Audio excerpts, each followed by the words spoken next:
Hey guys, welcome back to my channel. It's your brother Otote. On this video, I'm going to talk to you about how herbs help me ace my exams.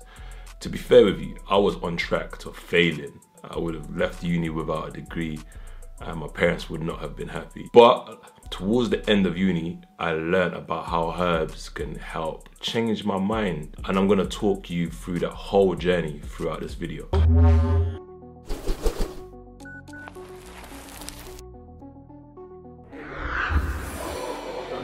For people who don't want to hear my educational story, just check the description and forward to that time mark to understand exact herbs you can take. When I was younger, nobody really told me about the importance of education. It's one of those things you go to school and you just do, right? You don't work hard, you don't apply yourself. Because one thing that kids aren't good at is foresight, seeing that far into the future.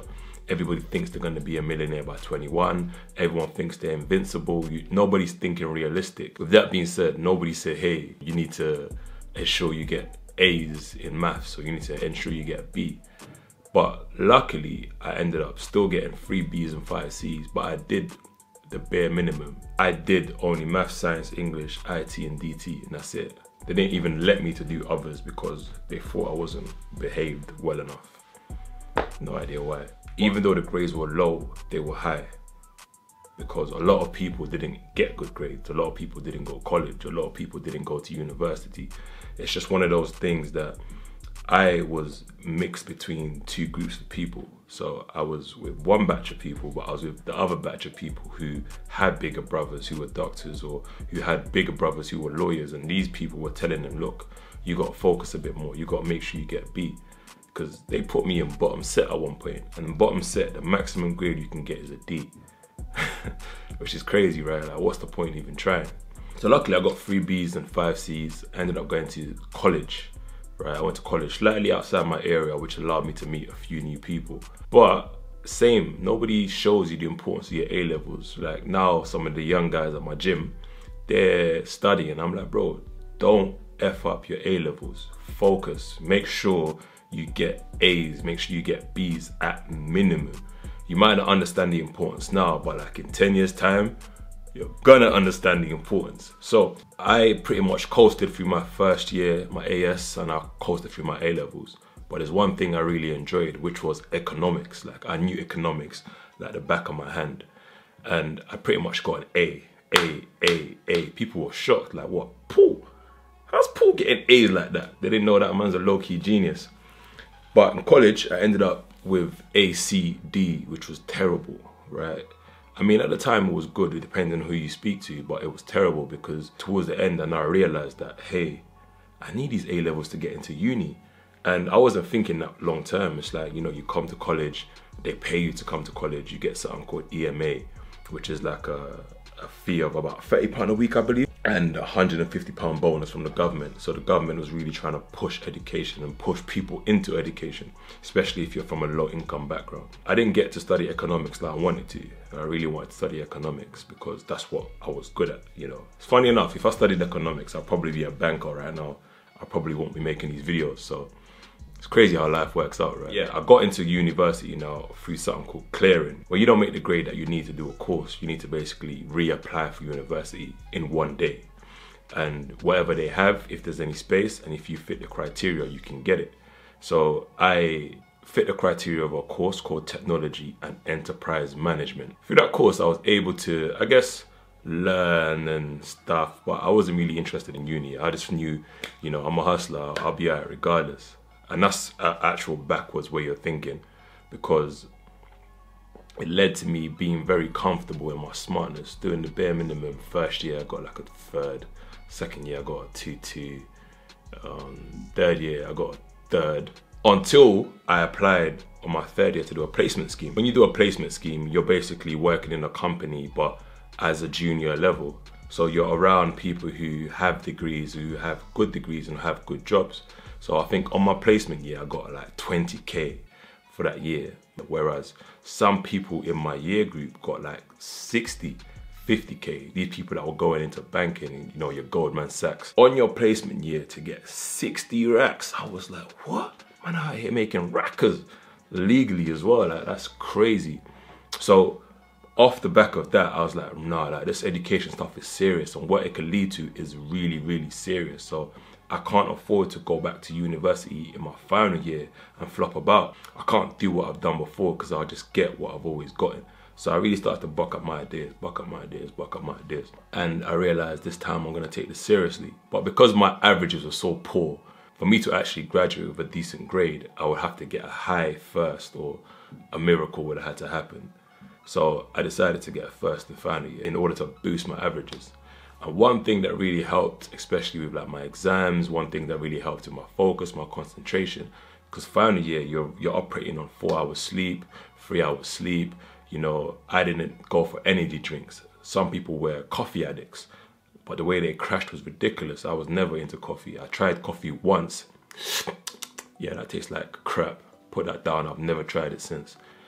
I had to go for the healthier option, especially when I was learning more about health, especially. So that brings me to starting to get into herbs. And I'm gonna talk to you about 4 exact things I did at university to help boost my mental capability, to help boost my concentration, to help boost how I felt whilst doing my exam, and also boost my energy. You ready? Let's go. Using these techniques, I actually did get the first, and I actually did graduate with a high 2-1, which was pretty much a miracle. No one really expected it, but I did it because of these little tricks.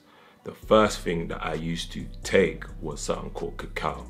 Cacao powder, cacao seeds. What I used to have was the actual pure seeds. Before an exam, if I need that mental boost, I'll take a handful, about 4 or 5, peel off the little skin, crunch it. And it got to a stage where other people saw the power of that it was giving me. And before exams, I had like 6 people call me like, yo, Paul, give me some of them seeds. I give it to them, I give it to them, I give it to them. I was a bit of a distributor in a sense.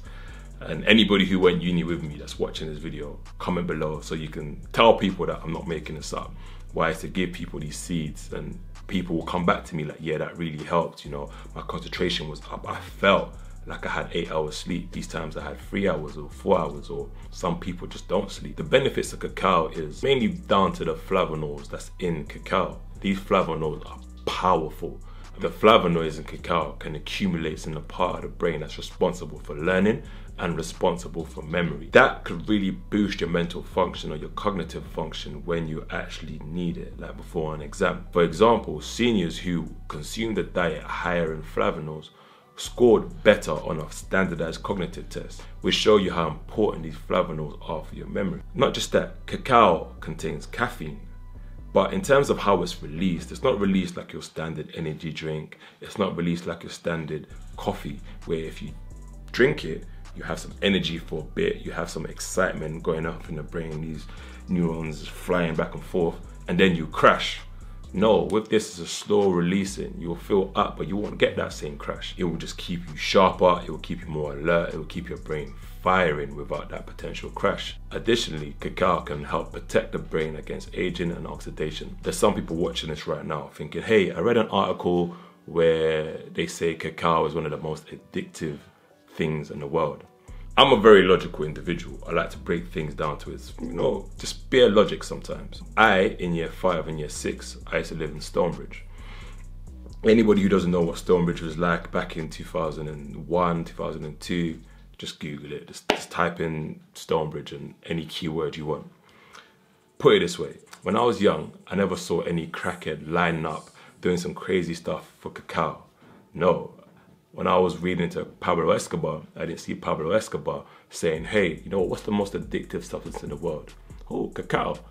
Let me transport that into the US or into the UK, because he'll still be alive right now if that was the case. That's not the case, because it doesn't make any sense. If it's that addictive, where's all the fiends? Where's all the nitties scratching themselves looking for cacao? Ain't no cacao nitties. It doesn't work like that. I mean, from a biological perspective, yes, it can have impact. Everything can have an impact. Too much of a good thing is bad.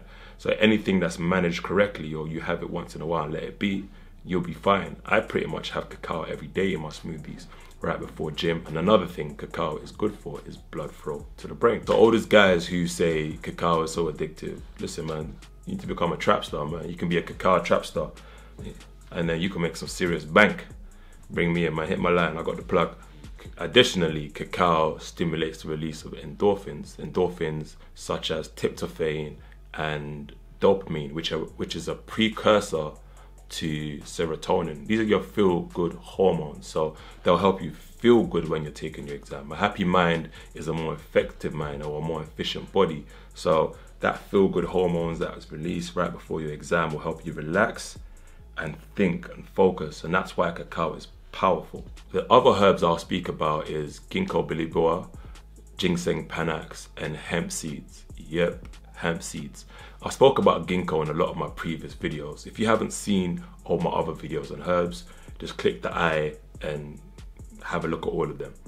So what I'll touch on more is ginseng panax, and I'll touch on hemp seeds. But all four of these is exactly what I had back in 2013. Unfortunately for you, it's no longer 2013, and ginseng panax will cost you the same as cocaine probably, I don't know, because you're paying about 90 quid for 250 grams of pure ginseng panax. That is the most expensive herb you're going to get, period. But it's worth it. A little bit sprinkled into your smoothie right before your exam, you're off to a flying start. So there's evidence of ginseng's cognitive boosting capabilities and also its anti-fatigue capabilities. This combines makes it a good nutrient to sprinkle into your smoothies right before an exam, because you don't want to feel tired and start crashing halfway through your exam. You want to feel energetic, you want to feel good, you want your cognitive capabilities to be at an all-time high, you want to be sharp. So ginseng is a good herb to have. When patients with Alzheimer's took ginseng for a 12-week period, they were shown to have higher cognitive performance, which shows how it can benefit you. Ginseng is one of those things that will help with your blood flow, especially to the brain. Another benefit of ginseng is it increases the neurotransmitters in the brain. Stuff like dopamine, GABA, serotonin, these are like your feel-good hormones. So for those reasons, ginseng is powerful. That's just from its brain boosting capabilities. There's so many other benefits for the body as a whole. If you're enjoying this video so far, make sure you like and comment and share this with at least one person. Exam season is coming up soon, so the last thing that I used to take back in 2013 when I graduated was something called hemp seeds. I take hemp seeds till now, and hemp seed is a brain food. It's good for the body, but it's good for the brain too. And the reasons for that is, it's just this nutrient profile. For one, it's high in protein, as you know, but also the fats in it is very beneficial for the brain. The good ratio of omega-3s to omega-6s. But one thing that not a lot of people know is it's high in magnesium. And magnesium is needed to actually produce these neurotransmitters in the brain. And hemp seed is like the third or the fourth highest source of magnesium.